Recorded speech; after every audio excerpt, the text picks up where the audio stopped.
Hey, we're going to get rolling here this week. We're going to be back again on Thursday. We got a supply demand report out. We just want to hit on a few things in here today. What we really want to focus on though is world production and where in the world do we produce our crops. So much in the news right now. We see a problem area here or there, but the question comes down to what do they really raise? And I think when we also look at production, we need to look at who the major exporters are as well, as exports is a big driver of our price. As we look at our major corn producers and exporters, there's really four countries that export the corn. The U.S. is the world's largest exporter at around 2.5 billion bushels. Then it goes down to Brazil and Argentina in the 1.55 to 1.75 billion bushel range. And then Ukraine's down around 905 million. There's no one else in the world who exports more than 200 million bushels. So when we look at corn, we look at production issues around the world, these are the four countries that have really got to be your focus. As we get over to beans, you even have to narrow it down a little bit more. There's really only three major producers in Brazil, the US, and Argentina. You could argue that Paraguay could also be included on this list as they export, between 100 and 200 million bushels of beans, but they're a really small producer in South America. So you look at these three major countries in here right now. Brazil actually produces the U.S. and exports more than the U.S., but Argentina is the world's largest exporter on the meal side of it. So again, when we get towards beans, the focus has got to be in the U.S. and South America.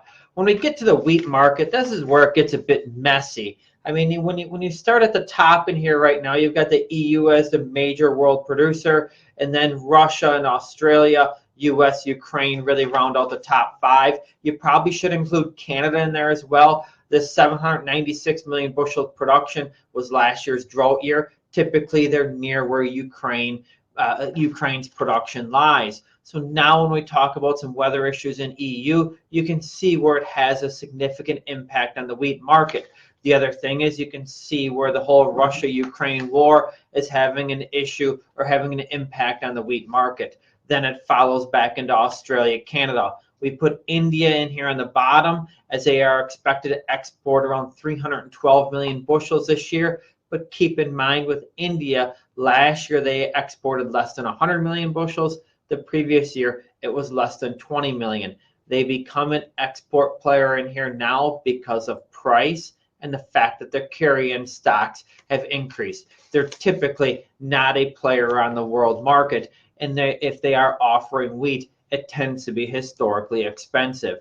We don't think India needs to be a focus in here in the market, okay? But compared to when we look at those top-rated countries.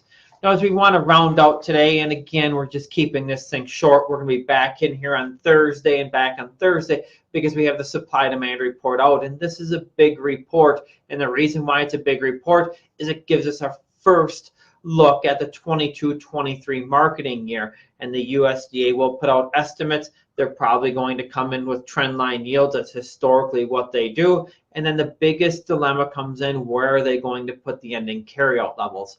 Our thinking is the USDA has this box that they want to put them in towards.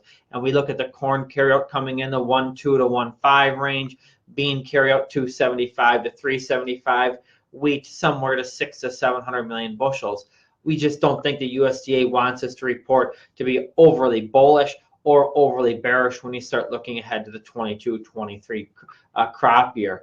As for planting progress, I mean, we're not going to deny this is historically slow. It seems, though, the way the market has reacted the last week or so, that a lot of this slow planting is really priced into the market. We think the big crop progress reports are going to be either next Monday or the following Monday on May 23rd.